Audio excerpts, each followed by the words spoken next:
পায়েল, বিথি, শান্ত,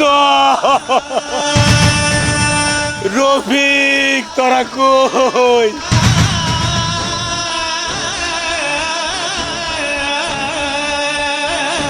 মা পায়েল, আবার মা কি হইছে? মা শুয়ে রইছে কে ভেলার মধ্যে? মা তোর মায়ের বিষাক্ত সাপে সুবল মারছে। আল্লাহ, মারে সাপে কাটছে, তাহলে তুমি হাসপাতালে না নিয়ে এই ভেলাই কইরা নিয়ে ঘুরে বেড়াইতেছো কে? মা ডাক্তারের কাছে নিয়েছিলাম, ডাক্তার পাই নাই। ডাক্তার কইছে এটা আমি পারবো না, উজার কাছে নিয়ে যান। উজার কাছে নিয়ে আইলাম, উজার দেখে হায়রে কইলো বিষাক্ত সাপে সুবল মারছে, আমি পারবো না। হ্যাঁ, একটা উপায় আছে, যদি রক্তের সম্পর্ক কেউ মুখ দিয়ে বিষ তুলে তাহলে আপনার বউ বাঁচবো, কিন্তু একটা বিপদ আছে।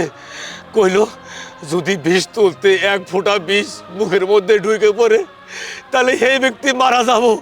মা 10 মাস 10 দিন তোর মা তো করে পেটো রেখে জন্ম দিচ্ছে, তোরা তোর মায়ের বাঁচা। মা, মা পায়েল, তোর মায়ের বাঁচা। এই আপনি তুমি চুপ করছে, তোমার বিবেক বুদ্ধি কিচ্ছু নাই।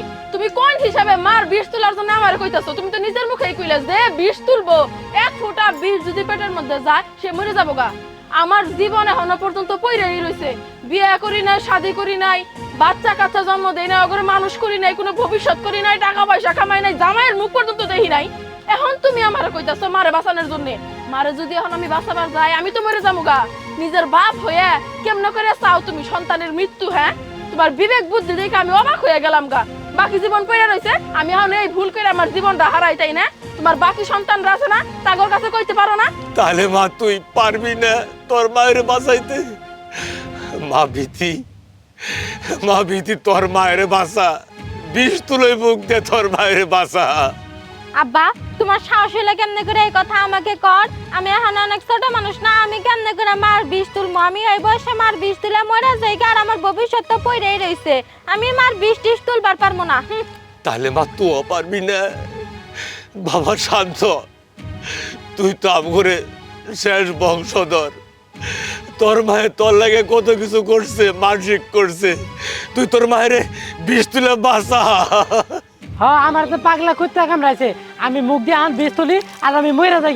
আমার কাছে তো আমি একটা মোবাইল কিনে চাইছিলাম, আমার তো মোবাইল কিনা নাই, আমি এলে বিষ মুস্তুল আন না। তাহলে তুইও পারবি না ভাই?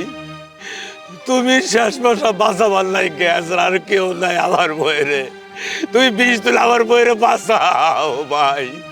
ভাই তুমি এটার কথা কইলে, তুমি আমার রক্তের ভাই, আপন ভাই, আর আমি কিরে বাবির বিষ তুলে আমি মরবো? দেহ ভাই, আমার বউ বাচ্চা কিচ্ছু দুনিয়াতে নাই, আমি সম্পত্তির ভাত খাই, তোমার বউ আমার একটু আইন দিতে, তাই তোমার বউ একটু আইন দিবার যে সঙ্গর করছে সারাটা জীবন ভরা, আজকে আমি তোমার বউয়ের বিষ তুলে দিয়ে আমি মরবো? আমার সম্পত্তির ভাগ তোমার পোলাপানের বানাবো, আমার কেউ নাই বলে? হ্যাঁ, আমি ভাই তোমার বউয়ের বিষ তুলবার পাবো না। তোমার বউ মরুক না, যা খুশি তাই করুক, আমি নাই। জীবনটা নষ্ট করতে পারবো না, বিবেক বুদ্ধি কিচ্ছু নাই। বাপ মাও হও, জন্ম দিছো, এত কষ্ট করে বড় করছো, জীবনটা এখনই তুমি নষ্ট করে দিবার চাইতেছো? মানে বিবেক বুদ্ধি একবার বিক্রি করে ফেলাইছে। পারবো না, পারবো না। পায়েল, তুই আমার মাইয়া? সি, তুমি তাজা ভাবে কথা কইতেছো, তোমার কিছু হয় নাই মা? না, আমার কিছু হয় নাই, আমি অভিনয় করছি। সারাটা জনম এই সংসারের মধ্যে খাইয়ে মরছি, তো করে লালন পালন করছি, আর তোরা কিনা আমার বিপদের সময় আমারে এইভাবে ফেলায় তুই যা যার ব্যক্তিগত বিষয় নিয়ে চলে গেলি। সি, তোরা কি আমার সন্তান? আমি তোকে পেটে রাখছিলাম। আসলে তোর বাপে যদি আমার এই যুক্তিটা না দিত, তোর তো আসল চেহারা কোনোদিন আমি চিনবার পাইতাম না। এরকম স্বার্থপর পোলাপান আমার পেটে রাখছিলাম। পায়েল, তুই না আমার প্রথম সন্তান, তোর জন্য আমি কি না করছি? তোরে পেটে নিয়ে তোর দাদির কত কথা শুনছি, ঠিক মতো খাইতে দেয় নাই, সংসারে সব কাম করাইছে, তারপরও আমি চাইছি আমার সন্তানটা যেন ঠিক মতো পৃথিবীতে আসে। তোরে মানুষ করার জন্য কত কষ্ট করছি। আর বিথি, তুইও তো আমার পেটের সন্তান, সৎ সন্তান না, এই বয়সে তোর ভবিষ্যৎ নিয়ে খুব চিন্তা। মা না থাকলে খুব সুখে থাকবি। ঠিক আছে, তোর মনের আশায় পূর্ণ করমু। শান্ত, তুই তো আমার পোলা। দুইটা মাইয়ার পরে তুই আমার একমাত্র পোলা হয়েছ। তোর মাথার তুই নেই উগুনের ডরে, মাটির তুই নেই পিঁপড়ার ধরে। আর তুই মায়ের দুঃখটা বুঝলি না। আনন্দ উল্লাস নিয়ে থাকস, মোটর সাইকেল চাই তোর। ঠিক আছে, তোর মোটর সাইকেল দিমু, চিন্তা করিস না, কিন্তু মা পাবি না। আর রফিক ভাই, তুমি তো আমার দেওয়ার না, তোমার আমি বাইরের মতো দেখতাম। সব সময় আপদে বিপদে তোমার পাশে দাঁড়াইছি, অসুখ হলে তোমার সেবা যত্ন করছি। আর আমার মরার সময়ে তুমি কইলা আমার মিথ্যা অপবাদ দিলা যে আমি বাদ দিতে সময় তোমার সঙ্গে কেট করি।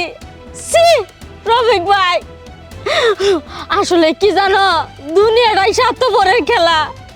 আমার স্বামী যদি এই পরীক্ষাটা না করতো, তোমার আসল চেহারাটা দেখতে পারতাম না। ঠিক আছে, তোরা যখন স্বার্থপর, স্বার্থ নিয়ে থাক। আর কোন স্বার্থপর আমার সন্তান হইতে পারে না। আমি তোকে একটা কানা করিয়া দিব না।